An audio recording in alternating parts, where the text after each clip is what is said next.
Muy buenos días. Muy buenas tardes. O muy buenas noches. Tengan todos ustedes, queridos amigos y queridas amigas. Si cabes, güey. Bienvenidos una vez más a este su programa favorito. El Círculo de Lectura. Perdón, tuve un pedo mental. Y estamos aquí para continuar con la lectura, la neta, de este fantástico cuento. Bueno, no, más bien como que, pues, literal como su nombre lo dice, ¿no? Las razones del mito. De la cosmovisión mesoamericana, por Alfredo López Austin. Yo soy Barbitas. Y sin más por el momento, ni preámbulos estúpidos que no te importan, pasemos a continuar con nuestra lectura. Muchas gracias a ti por venir. Capítulo 25 de Alfredo López Austin. Las razones del mito. La cosmovisión mesoamericana. Capítulo 25. Los espacios astrales. El espacio astral, la pasmosa inmensidad de los cielos tachonados de cuerpos de luz, dioses, almas, fuerzas imperceptibles y dardos que cargan augurios omniosos.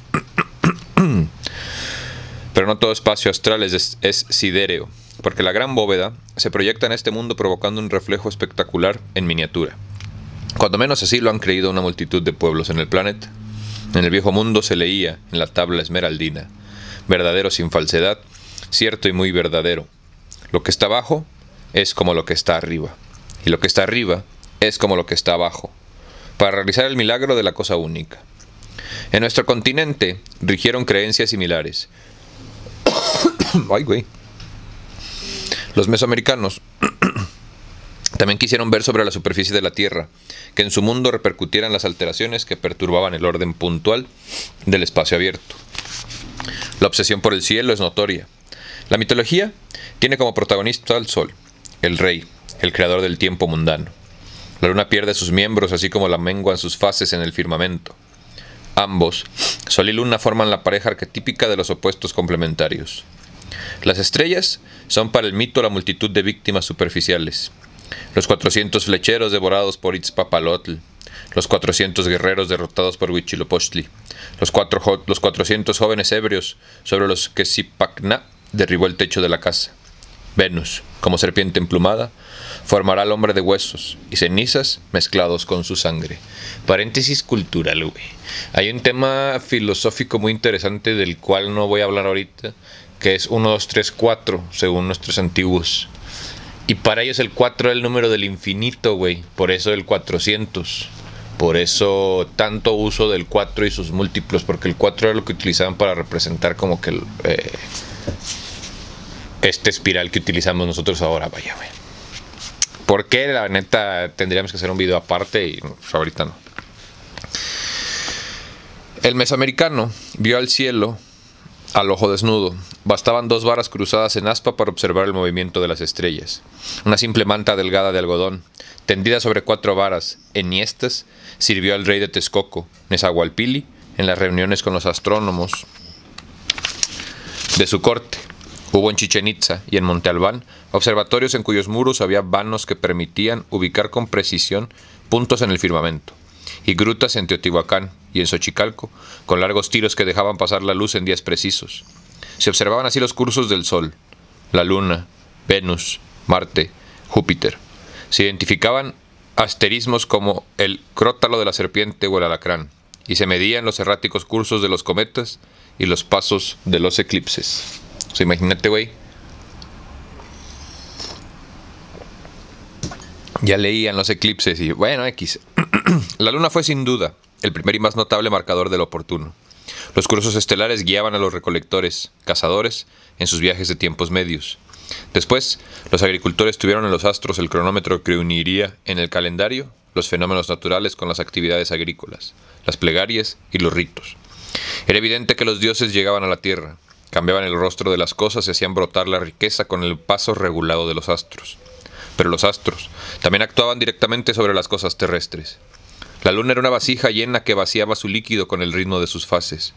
Pero ello, las tierras labrantías, las plantas, los animales y el hombre tenían más o menos jugos de acuerdo a las edades lunares. Venus influía sobre el maíz y la lluvia. Shaman Ek la estrella de la mañana, orientaba a los comerciantes que le rendían culto. ¿Escucharon bien? La estrella de la mañana. Orientaba a los comerciantes que le rendían culto. La eficacia ritual y el desarrollo y el fin de las empresas, viajes, campañas militares, dependían en buena parte de la oportunidad indicada por Venus y por determinadas constelaciones. El hombre debía estar por tanto pendiente de los astros. Más aún, solo este cuidado podía liberarlo de los más terribles males. Al ocurrir un eclipse de sol, debía actuarse rápidamente para impedir que el astro desapareciera para siempre. Era indispensable buscar albinos y entregarlos en sacrificio para que su blancura fortaleciera el sol que sucumbía. En los eclipses de luna, las mujeres embarazadas debían colocarse trozos de obsidiana en la boca o sobre el vientre para proteger su preñado. Un cometa, estrella humeante, anunciaba la muerte del rey, la hambruna o la guerra. Las saetas arrojadas desde la estrella penetraban en las viestes y las plantas del campo, empeciendo sus carnes con gusanos. En determinadas fechas, la luz matutina de Venus anulaba las influencias propicias de los días, perjudicando así, según el signo, a niños, jóvenes, viejos, gobernantes o lluvias. En términos generales, el cielo contaba una historia consonante con la vida de los reyes, por lo cual los sabios conocedores de los astros podían aconsejar, advertir o legitimar los actos de los poderosos. No había, en sentido estricto, una astrología similar a la que se produjo en el viejo mundo, pero las influencias astrales complementaban los augurios de los calendarios adivinatorios. Desde épocas tempranas los grandes asentamientos se trazaron con orientación astral. Los ejes rectores de la venta en el preclásico medio y después de Copán, Cholula y Altavista fueron estrictos. En Huaxtancún, Monte Albán, Teotihuacán y Chichén Itzá, los templos y monumentos alinearon sus cantos, muros y vanos hacia un horizonte en el que podían empatarse las fechas con los ortos y ocasos de los astros venerados. Algunos elementos constructivos pudieron simular, en días prefijados, el sinuoso movimiento de las sombras. Moctezuma Xocoyotzin, rey de México Tenochtitlan, mandó derrocar una pared en el templo mayor porque los constructores no supieron alinearla como el canon astronómico lo demandaba. Sin duda este rigor arquitectónico se encaminaba a la verificación calendárica, sobre todo a la precisión necesaria para celebrar los ritos en solsticios y equinoccios. Pero hay en el fondo de esta geometría celeste, de esta exactitud litúrgica, la pretensión del hombre de andar con sus propios pasos, en sus calles, en sus plazas, por la ordenada inmensidad del cosmos. Generación tras generación, los observadores del cielo acumularon una sabiduría impresionante. Fueron los mayas quienes sobrepasaron todos los mesoamericanos en este campo, porque contaron con un sistema de numeración posicional. Con él, el calendario y la astronomía alcanzaron una complejidad considerable, basada en cuentas, que sin embargo no usaban fracciones. Las series de los ciclos lunares, por ejemplo, debían calcularse con sumas que alternaban periodos de 29 y 30 días, con las variaciones que permitían el ajuste. Esto fue posible por el manejo de cantidades muy grandes, necesarias para comprar los ciclos de la distinta duración. Así quedaron registrados en los códices de Dresde y Grolier los periodos de visibilidad e invisibilidad de Venus, y el primero de estos, las tablas, en los días que podían ocurrir los eclipses. Y todavía llega un güey en barco y te dice que descubrió América, ¿no, güey? 26, capítulo 26. El valor del ícono. Los teóricos han discutido sobre este orden de precedencia del mito y el rito. Para unos, el rito es una representación de las hazañas míticas. Para otros, el mito es un intento de expresión de los complejos caminos del diálogo con lo terrible e imperceptible. Ninguna de las propuestas es satisfactoria. Planteemos la solución en otros términos. Un mismo aspecto conceptual, perteneciente al amplio campo de la cosmovisión, es expresado por diferentes vías entre las que se encuentran la ritual y la mítica. Mito y rito, por tanto, contienen elementos similares, paralelos, equivalentes, por proceder de la misma fuente, después como creaciones sociales emparentadas. Intercambian imágenes y episodios enriquecidos por sus peculiaridades expresivas. Pero en el proceso de préstamo, no solo participan mito y rito, también están presentes otras vías de expresión.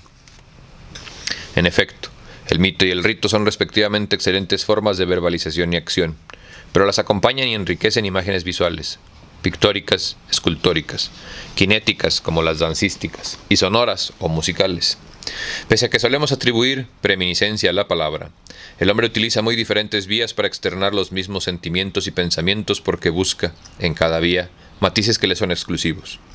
Más aún, cada expresión no es un reflejo fiel de un sentimiento o una idea subyacente.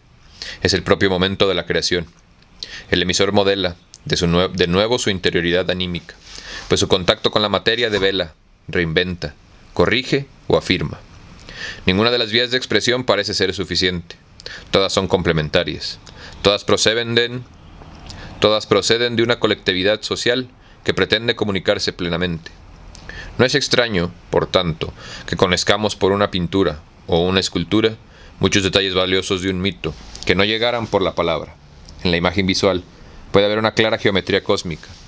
Los dioses portan atavíos jamás descritos por el mito poeta. Hay indicadores cuyos significados se alcanzan solo con las claves iconográficas. Aparecen seres auxiliares, secundarios, no mencionados. En resumen, la imagen permite la revisión de los contornos, la penetración de los sentidos, la relectura total que dará nuevas armas para entender el mito y el rito, y el canto y el orden de una danza.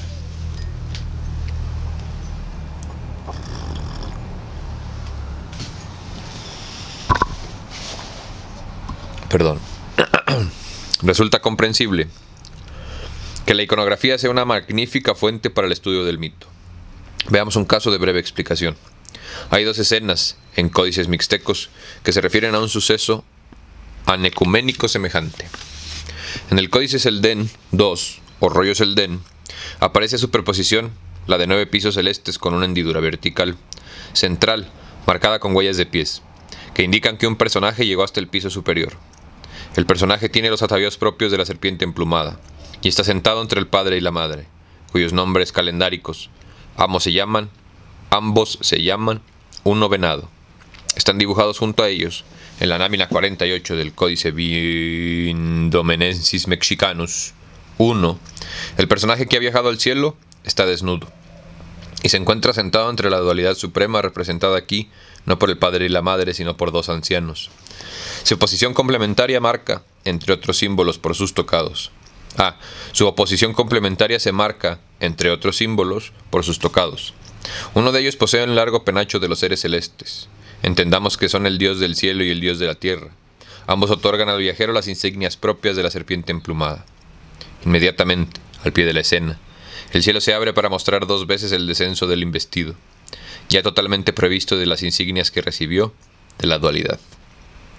La doble representación está plenamente justificada, por lo que se ha dicho anteriormente de la fisión de los dioses. En la primera escena, el Dios Supremo se ha separado en los opuestos complementarios padre y madre. En la segunda, se ha separado también en las opuestas complementarias divinidades del cielo y de la tierra. Pasemos ahora a una escena diferente, la de la creación del mundo en la lámina 52 del Códice Vindomenensis Mexicanus 1. Ahí está el Dios Supremo. Solo se puede ver, no solo como uno de los 2 pares mencionados, sino como el juego de ambos. En efecto, en la parte superior, sobre la franja que representa el cielo, se sientan frente a frente la anciana de la izquierda y el anciano de la derecha. Ambos portan el largo penacho de los dioses celestes. Bajo ellos, la segunda pareja de ancianos descansa sobre sendas plataformas. Su tocado es el mismo del dios de la tierra de la lámina 48. Se trata, por tanto, de una doble fisión. Para los píos, la imagen visual se independiza muy pronto de las manos que la crean. Landa nos cuenta que los antiguos escultores mayas de Yucatán debían formar con suma precaución las imágenes de sus dioses. Ayunaban. Se abstenían de las relaciones sexuales durante la fabricación. Se pintaban el cuerpo con tizne y apartados en chozas, ofrecían su sangre y poma a las figuras, que guardaban en recipientes de barro con tapas. De no hacerlo así,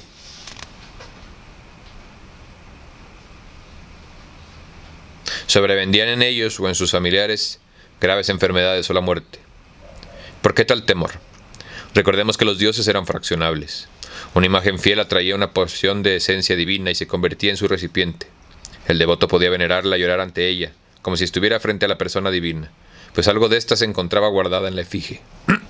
Una manipulación descuidada o irrespetuosa de la imagen podía provocar la ira y la venganza de quien había depositado en ella parte de sí. Otro tanto ocurría con las pinturas. Los códices pictóricos de dioses eran objetos sagrados. Parte de sus funciones era trasladar su poder a los gobernantes.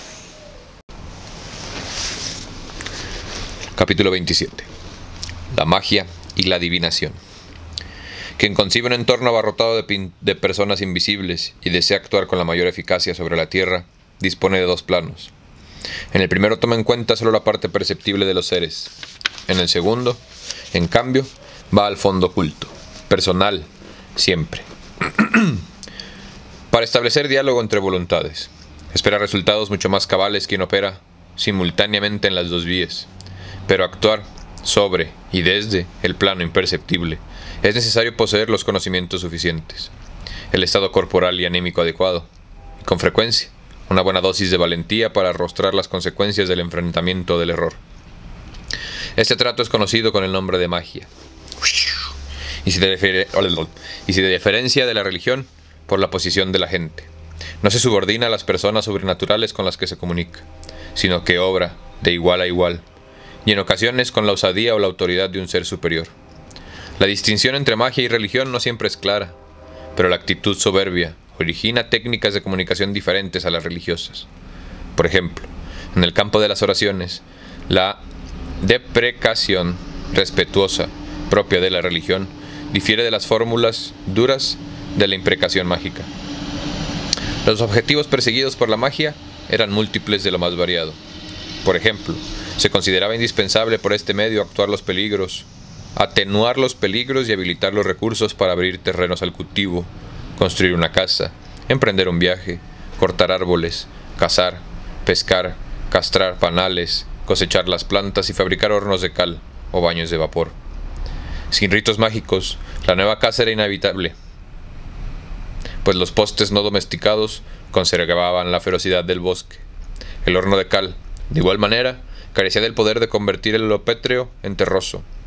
Otros objetivos eran el control de los meteoros, sobre todo el granizo que debía ser ahuyentado de los campos de cultivo propios, la curación de las enfermedades y el auxilio de los difíciles procesos del cambio de estado, por ejemplo, de la infancia a la pubertad, de la soltería al matrimonio, o de la condición común a la adquisición de autoridad.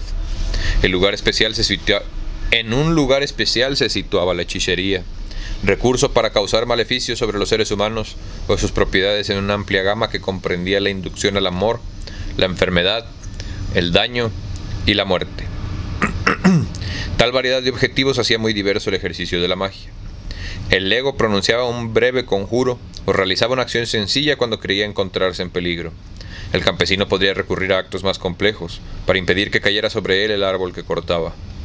El médico fortalecía con rituales el poder de sus productos terapéuticos, pero las acciones mayores estaban reservadas a los especialistas, quienes se consideraban capacitados para realizar viajes exácticos más allá de los límites ecuménicos. Como que ahora estaba usando palabras muy rimbombantes, ¿no, güey? Como que dijo, chale, ya vamos a acabar. Tengo que utilizar todas las palabras que conozco.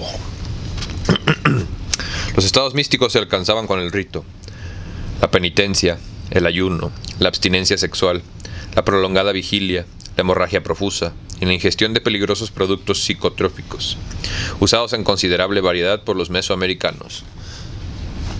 ¿No les estoy dando ideas, eh?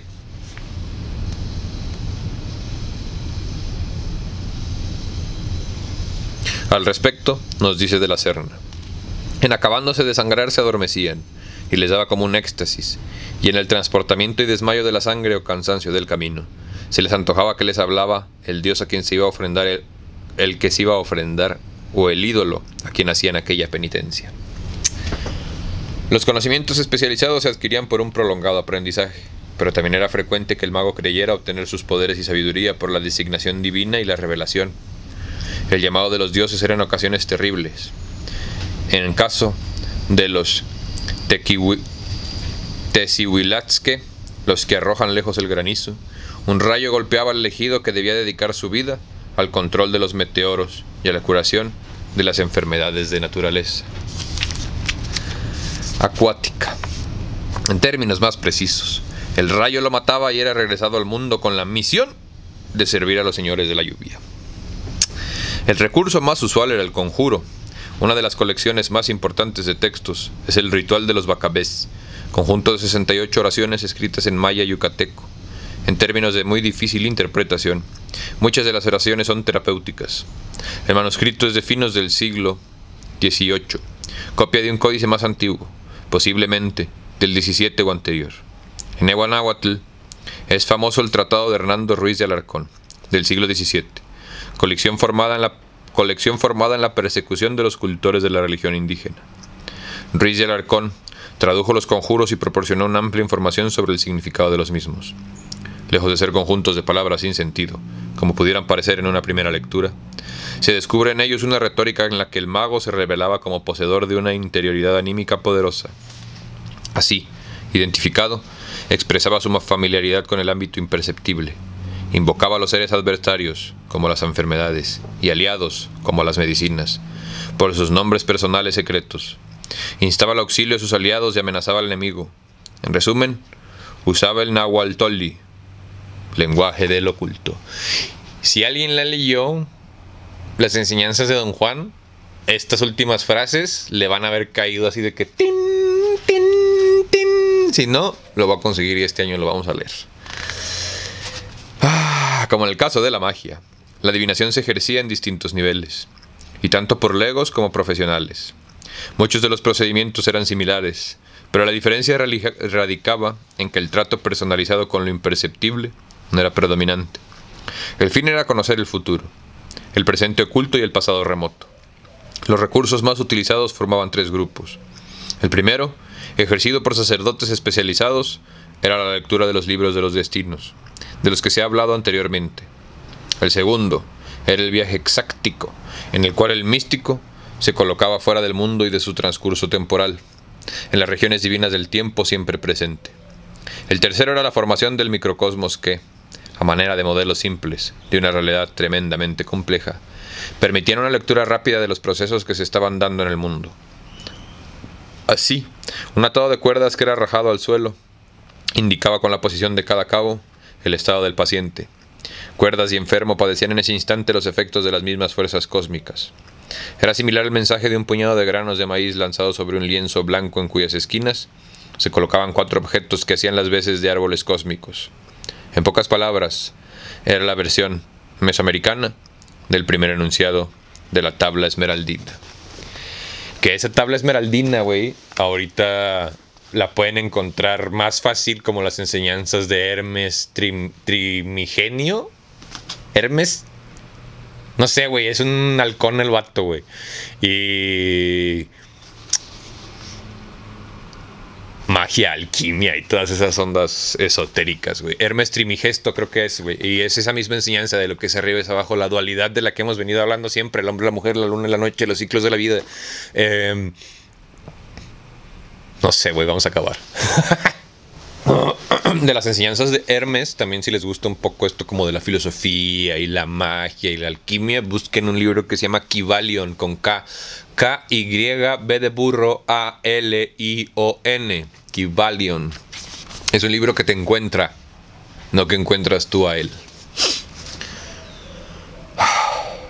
Capítulo 28. La comunidad gentilicia y el Estado, y el cosmos. Los documentos que describen la vida de las sociedades mesoamericanas en los siglos inmediatos anteriores a la invasión europea se refieren a las dos formas articuladas de organización.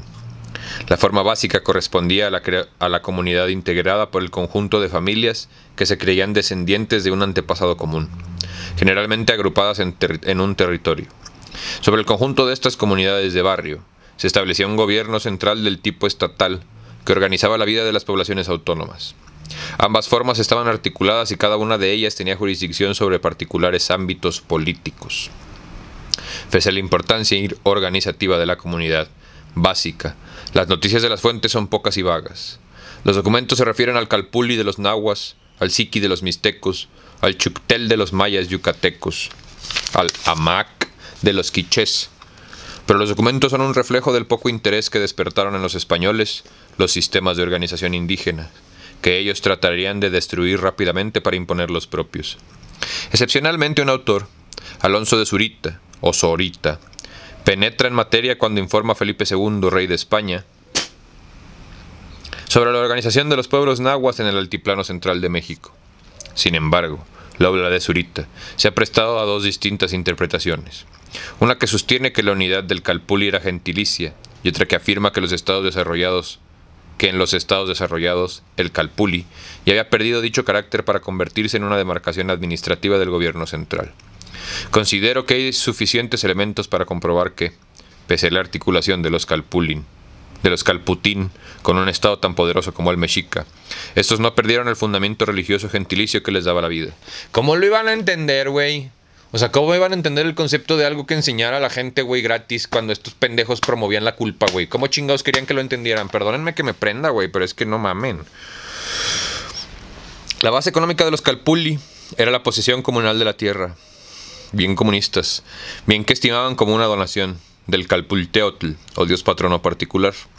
Los mexicas participaban de esta tradición mesoamericana ya desde su arribo a la zona lacustre del altiplano central de México, a la que llegaron divididos en Calpulli, cada uno con su patrono particular y su dirigente, asentados en los islotes en que se desarrollaría posteriormente su capital.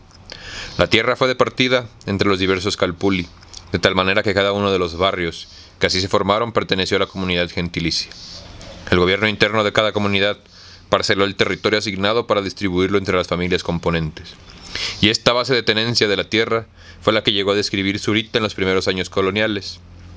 La demarcación se designaba Calpulco, la que los españoles llamaron barrio. Las familias reclamaban su derecho de posesión por ser descendientes del antepasado mítico, Tlaxcanchiltli o semilla de los hombres. Como se ha visto, confundían su personalidad con el Calpulteotl, la ascendencia común que se preservaba en un régimen en la cual la exogamia, si bien era tolerada, no se veía con buenos ojos. La posesión familiar se transmitía por herencia. Existía la obligación del cultivo personal de la tierra, y la negligencia ante este precepto hacía que la parcela regresara al Calpulli y que fuese entregada a otra familia. Encabezada el gobierno interno un miembro del linaje sobresaliente llamado Tecauch, hermano mayor, acompañado por un consejo de ancianos. Este cuerpo se encargaba del orden interno y del censo, necesario para la distribución equitativa tanto de las tierras como de las cargas tributarias de la comunidad. El Calpulli también albergaba al Tecutli, funcionario impuesto por el gobierno central, que tenía los cargos de juez, recolector, tributario y capitán del escuadrón formado por los guerreros del Calpulli.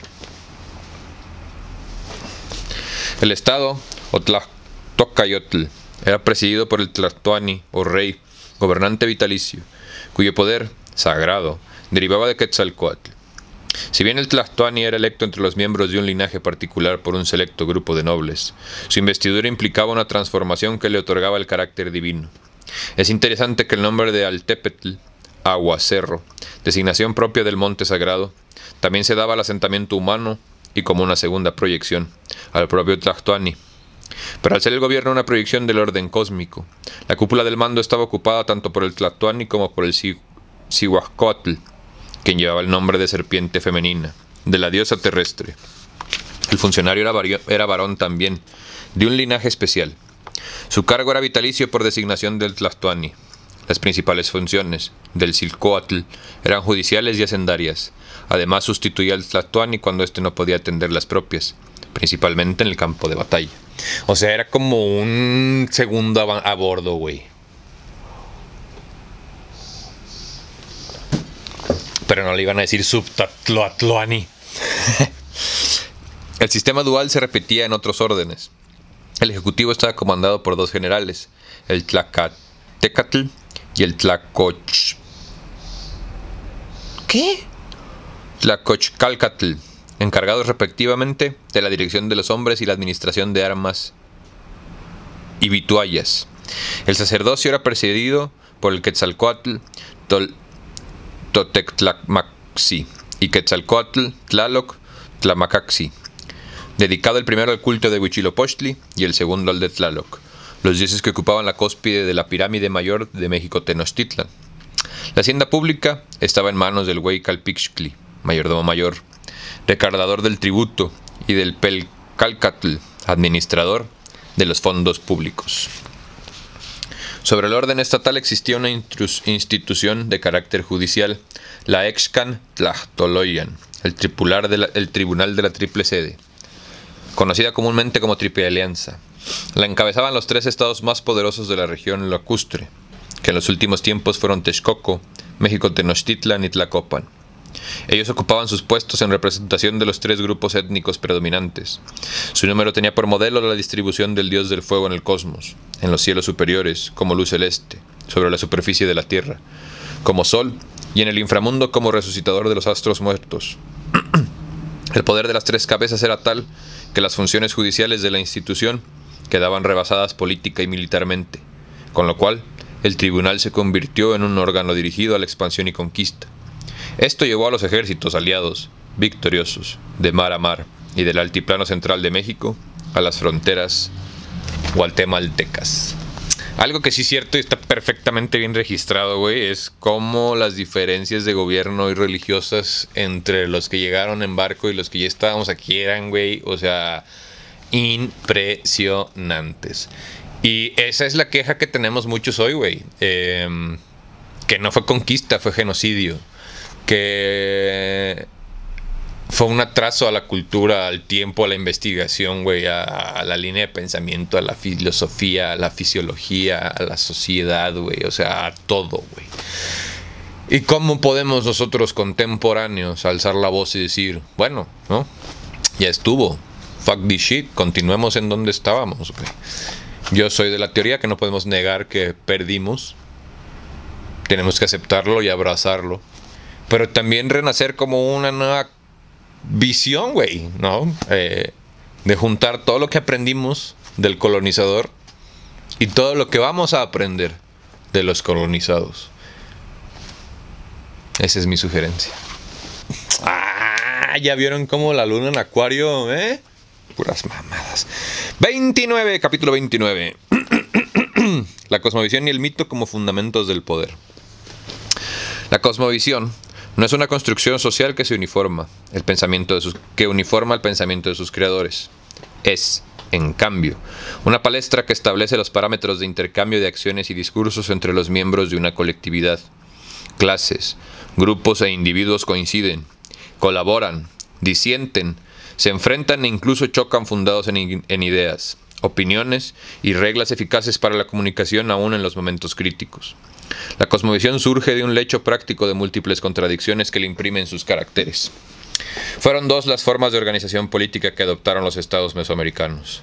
Del modo esquemático, puede decirse que la primera se fundaba en el linaje derivado de un gran patrono que convertía a todos los sujetos en parientes, coherederos de la esencia de su Dios creador.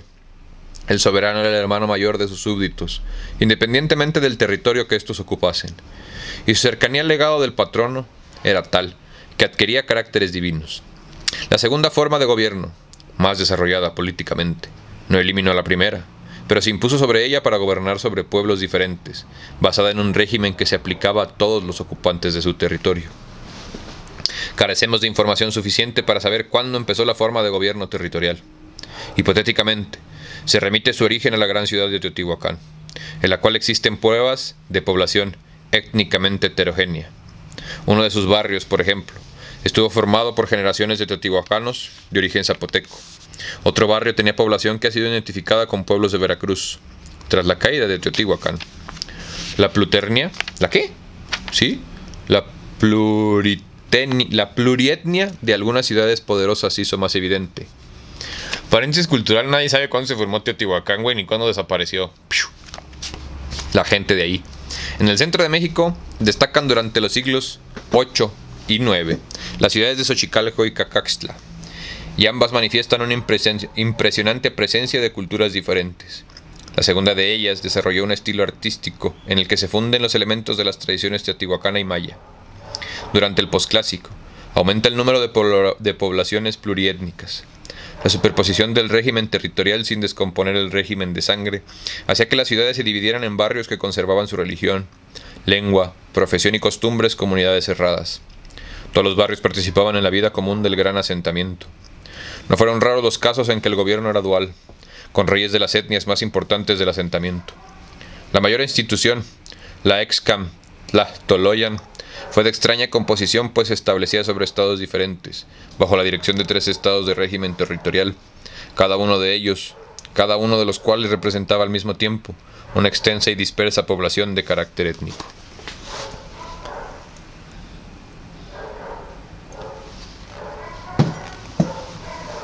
En la formación de estados pluriétnicos regionales, tuvo particular importancia la argumentación religiosa. La política seguida ha recibido en años siguientes el nombre de suyuanismo, con notables particularidades. El suyuanismo se manifestó principalmente en el centro de México, Oaxaca, Michoacán, Yucatán y los Altos de Guatemala. Como es usual, la promesa de pacificación universal iba acompañada con el uso de las armas. Los unificadores pretendían establecer en el mundo un régimen político inspirado en la Toyán mítica, ciudad que en la subaria maya recibía entre otros el nombre de Suyua.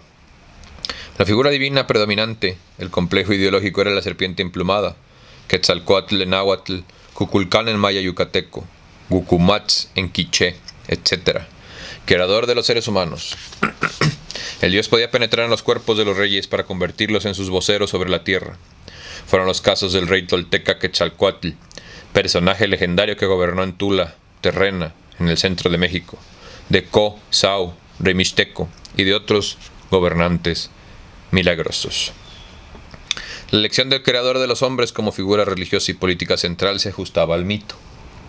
Según el relato náhuatl, el dios Quetzalcóatl había formado a los primeros seres humanos bajando a las profundidades del Mictlán para tornar de ahí con huesos y cenizas. Mezcló aquella materia fría con la sangre de su propio pene y con la masa formó las primeras criaturas. Otros mitos, como se ha dicho, se refieren a la creación particular de los grupos humanos. Los nahuas se refieren a Chicomotztoc, la montaña paridora de 7 úteros, que en cada parto daba nacimiento a 7 grupos humanos. Entre ambas clases de mitos no hay contradicción, pues se complementan para explicar tanto los caracteres innatos generales del ser humano, como los caracteres también innatos de cada grupo étnico. La liga se hace en Toyán, la gran ciudad anterior al nacimiento del sol, donde todos los hombres adoraban a un único Dios, hablaban una sola lengua y practicaban todos los oficios. De ahí salieron en busca de los primeros rayos del sol. Cuando abandonaron Toyán, un personaje llamado Naxikit por los quiches entregó su herencia a cada grupo. Naxikit, es preciso decirlo, era una advocación de la serpiente emplumada. Los pueblos, cada uno de ellos bajo la dirección de un patrono particular, viajaron en la penumbra hasta llegar a la tierra prometida, donde se establecieron y esperaron la ansiada aparición pristina del sol. Estos mitos sirvieron a la perfección a la nueva idea política. Los suyuanos, sin desconocer el carácter religioso de cada rey de sangre, proponían el establecimiento de un solo estado en el que cada uno de los señores naturales tuvieran cargos específicos, y donde el mando recayera en el representante, singular o plural, de serpiente emplumada. El nuevo orden significaba la reproducción sobre la tierra de la mítica Toyán y del dios creador, serpiente emplumada. El proceso de inclusión de estados de régimen, de sangre, en otros mayores de régimen territorial, se daba aún en épocas próximas a la invasión europea. Fray Juan de Torquemada cuenta que el rey de Texcoco, Techtolala, segunda mitad del siglo XVII, atrajo a reyes de sangre que gobernaban sobre las etnias aclujas, mesostecas, chichimecas, metzotecas, metzotecas, tepanecas y culhuas. Techtlala ofreció a los reyes elevados puestos gubernamentales en la corte texcocana, y estos aceptaron gustosos lo que creyeron un alto honor. Muy poco tiempo bastó para que se percataran que al residir en la corte texcocana perdían el dominio efectivo sobre su propia gente, pero el paso ya estaba dado. Techtlala completó su obra, redistribuyendo los barrios de tal manera que las distintas etnias quedaran repartidas y entreveradas en diferentes poblaciones.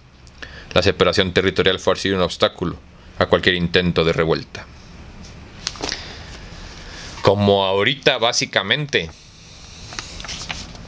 Capítulo número 30. Epílogo, las proezas y promesas de Moctezuma. ¿Pues qué? Capítulo 30. Epílogo. Las proezas y promesas de Montezuma. En el vasto territorio en que nació, se desarrolló, floreció, fue dominada, se resiste y perdura la tradición mesoamericana. Y más allá, en tierras septentrionales, un personaje mítico cuenta su historia, ayuda y castiga a los hombres, y aviva en ellos la esperanza de emancipación.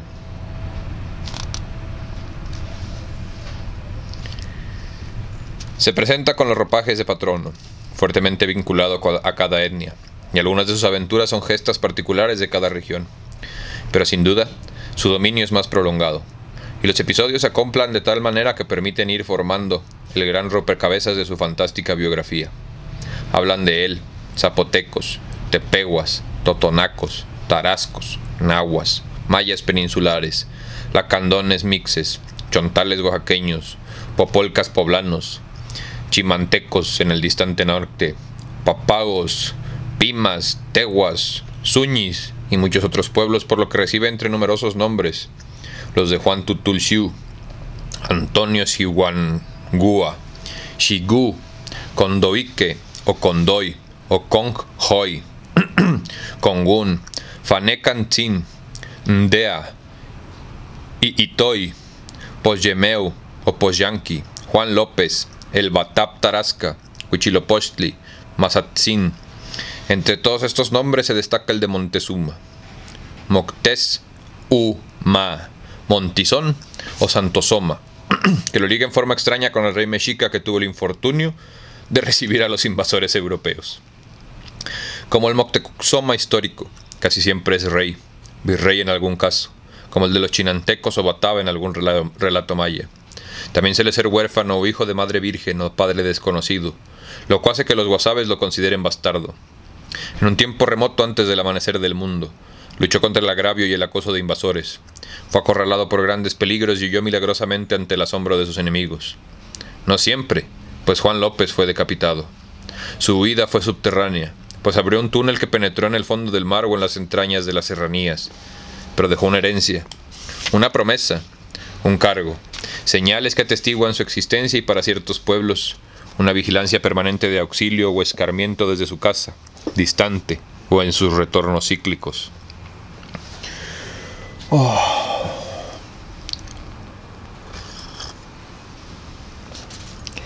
Su herencia fue fundacional. Hizo la sal, creó animales, cadenas montañosas y lagos, rectificó ríos y arroyos, abrió caminos, dio nombre a los pueblos y estableció sus linderos, y ahuyentó a las bestias salvajes del territorio habitado por los hombres. La promesa fue clara y terminante. Volverá para recuperar su reino, liberará a su pueblo del yugo de los invasores, si su gente ha mantenido fidelidad al pasado, o aniquilará a la humanidad entera. El gargo está representado por una corona extraordinariamente pesada. Quien sea de cráneo fuerte y tenga el vigor capaz de soportarla podrá ser rey. Las señales de su paso por la tierra son las ruinas de los sitios arqueológicos. El cuidado de su pueblo está en su carácter de protector divino, pues da a los devotos la lluvia, las cosechas, la salud, y castiga con enfermedades y accidentes a aquellos que no le rinden culto. Su legado resalta la promesa. Esto convierte los relatos de Montezuma en lo que se ha denominado mitos mesiánicos. Son narraciones que nacen en situaciones de opresión o peligro en las cuales el regreso del héroe o del dios significa la liberación de los pueblos, o al menos la terrible venganza sobre los opresores. Montezuma ha estado presente en las grandes rebeliones. En 1660 fue Condique quien inspiró a los mixes contra los españoles.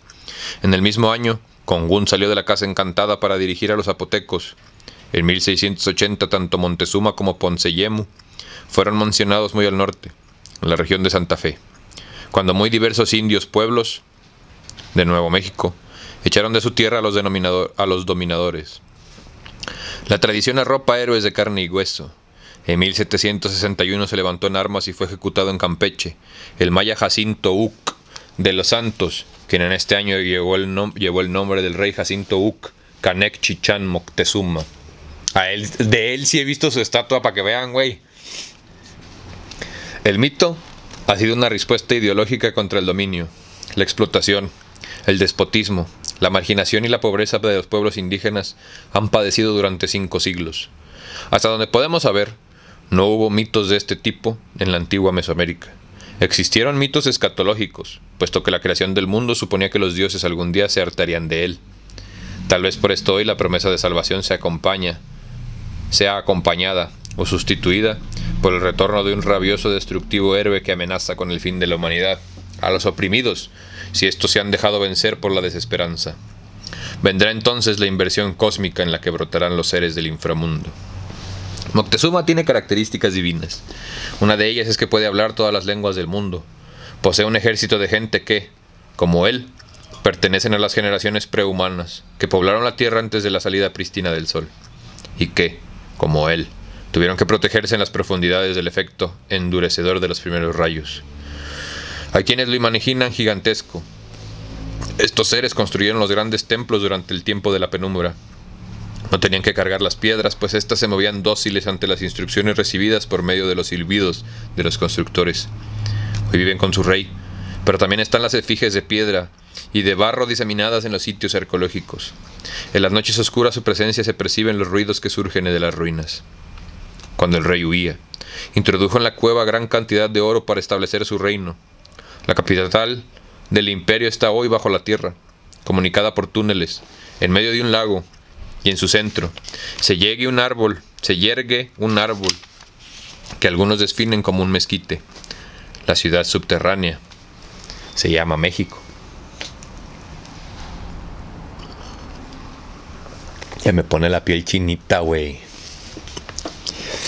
Mitos mesiánicos con muchos elementos similares tienen como héroe a Inca Rey en las tierras andinas. La semejanza debe inquietar a los historiadores y a los antropólogos, como para todas las obras humanas.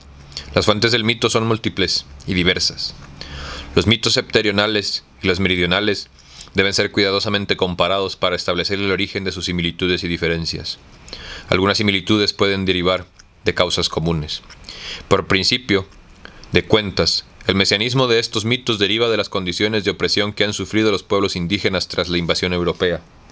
Vencidos, colonizados, evangelizados, marginados, sumidos en la pobreza.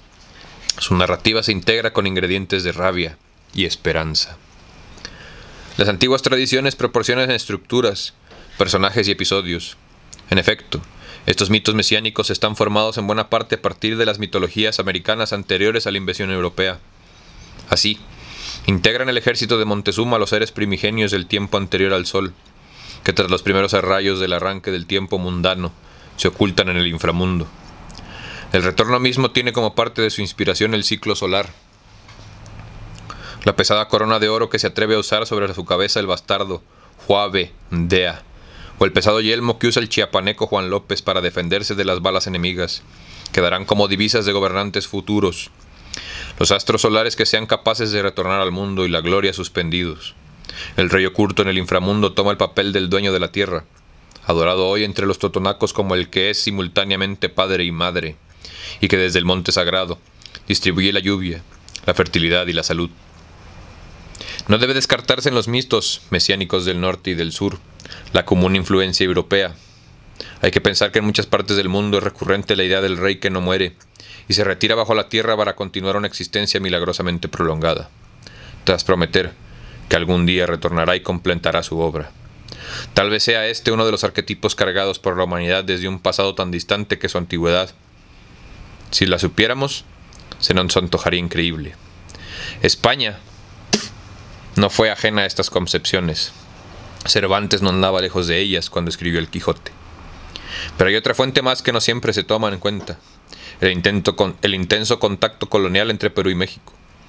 Traemos a cuento el relato de Fray Francisco de Burgoa, que en la segunda mitad del siglo XVII describió la doctrina oaxaqueña de Xuquila. El dominico se refirió a la historia del mítico rey zapoteco Condoy, milagrosamente surgido ya en estado adulto de una cueva para gobernar a su pueblo.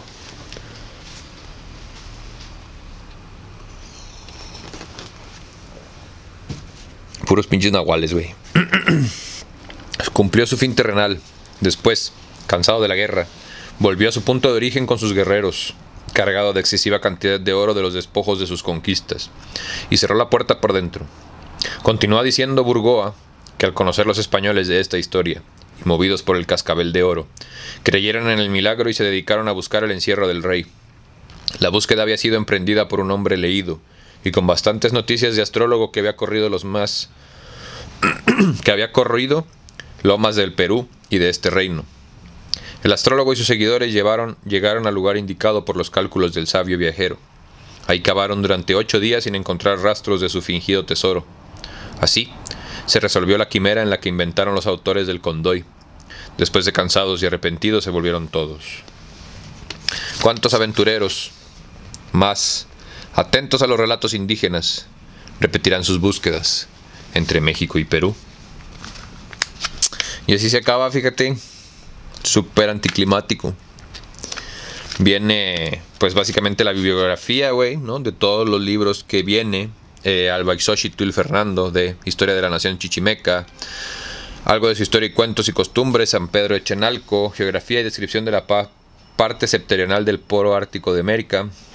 Está chido porque de aquí parece que vamos a sacar un par para este canal, güey. La neta sí hay 2 o 3 cosas que me interesan mucho. A mí siempre me ha gustado mucho este tema. Y pues bueno, muchísimas gracias por venir, güey. Muchas gracias por darle chance a esta parte de historia de México, güey. Después viene un glosario que la verdad no voy a leer, güey. O sea, es como si fuera un diccionario. Para los que no sepan qué es un glosario, es como si fuera un diccionario, pero lo que viene en el libro, güey. Pues la neta, muchísimas gracias por venir. La verdad sí está súper interesante. Muchísimas gracias a ti que me recomendaste pues esta bonita pieza de la literatura mexicana, ¿no? Es de Ediciones Era. Y pues güey, cortito, nos aventamos en una semana, ¿no? La verdad me aventé puras sesiones de media hora. 45 minutos, son 144 páginas. Para todos aquellos los que les guste la numerología. Y pues bueno, no, la verdad, muchísimas gracias. Me parece algo súper interesante, muy bonito terminar el 2023 con esta pieza.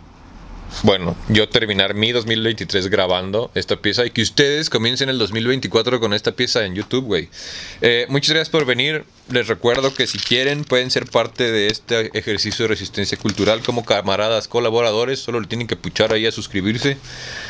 También tenemos un link de PayPal por si quieren dar las gracias o dejar alguna propinilla. Si no, vamos a seguir haciendo esto, güey.